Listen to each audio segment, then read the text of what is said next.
In year 2022, exactly 100 years ago, in 1922, a short story was written by F. Scott Fitzgerald, and it was titled A Curious Case of Benjamin Button. In some sense, it very philosophically captures the cycle of life. The need of a young child and the need of an older person, they are not all that different from each other. And in fact, as we work inwards, child growing or lesser and lesser age, the care needs or the burden, so to say, is lesser and lesser. So let's ask the question, what does it take to raise a child? How many people does it take to raise a child, a young child? The answer is 2. When you have 2 children, it still takes 2 people, but it takes 2 people. So at the very late stage of life, it's not any different. It takes 2 people. You can answer it in a very micro sense. 70-80% of the population, if they need to be moved, if they're immobile, if they need to be moved from a bed to a wheelchair or to be helped standing up, it'll take 2 people by virtue of their weight, very micro level. At a more macro level, just as it takes 2 parents to bring up a child, it takes 2 parents to bring up an older child.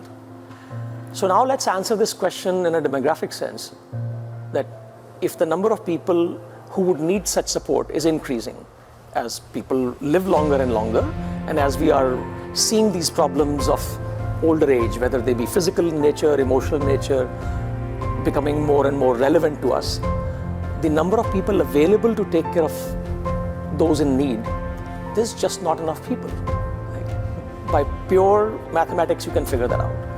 Which means somehow the concept of institutionalization has to take place. So much the way as children grow older, they go to school. So the ratio it changes from 2 to 1. The ratio can go from 1 to 10, 1 to 30 even, depending on the type of school, the type of need. And if you have a special needs school, the ratio can be 1 to 5. Just fast forward to the older age, the concepts are identical.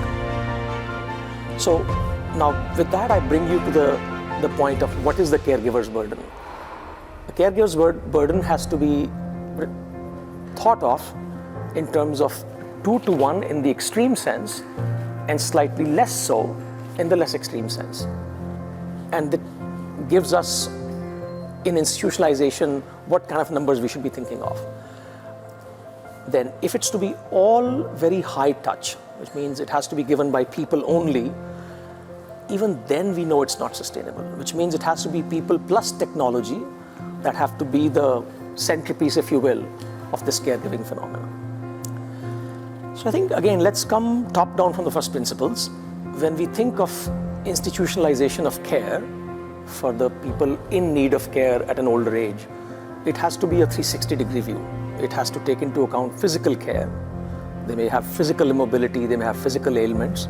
It has to take into account emotional wellness, and it has to take into account mental wellness. And I draw a differentiation between emotional wellness and mental wellness for all the obvious reasons. And within mental wellness, there are neurodegenerative issues that cause cognitive decline. And there are neuropsychotic issues that include things like depression, anxiety, so on and so forth. Unless we take into account a full 360-degree view, we will fall short of actually solving the problem.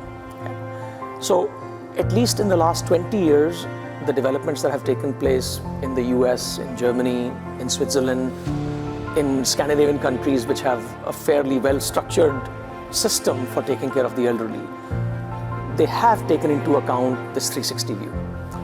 Now, if you take a pipeline of the kind of technology that will be needed to support caregivers, it very neatly lies in 3 broad groups. First group is just sensors. So what it is that we can sense from the person in need so that we can centrally monitor the type of need as it emerges in real time, as it evolves in real time. And the care is still given by people, but people are being aided by sensing technology. But it's still a high-touch environment. The caretaker is still a human being. In future, it has to be supplemented with some technology which is assisting the caregiver in taking care of the one in need of care. So broadly speaking, it will be robotics of some sort, but robotic doesn't mean it has to be a non-human robot coming to take care. Robotics could mean, for example, prosthetic elements that allow you to get up easier, which means they are effectively reducing your weight so that you're able to pull yourself out of a bed or a chair. That's also a robot. Similarly, there are other kinds of robotic aids in terms of being able to stabilize your hand. For instance, Parkinson, any kind of tremors. Yes, it can be controlled with meds, partially so. It can be controlled further with deep brain stimulation. But now there are approaches where you plant some sort of sensors on your hands, on your finger, on your wrist, and they will compensate for the tremor basically by creating a negative tremor so that the hand is stable. Broadly speaking, they're all robotics.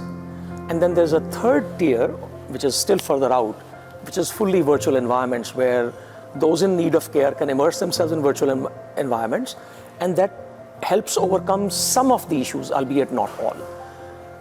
These technologies will probably take the next 1.5 decades to materialize, but these technologies have to work hand in hand with the caregivers. Otherwise, the caregiver's burden, if you simply mathematically add it up, it just is not enough to take care of the population in need.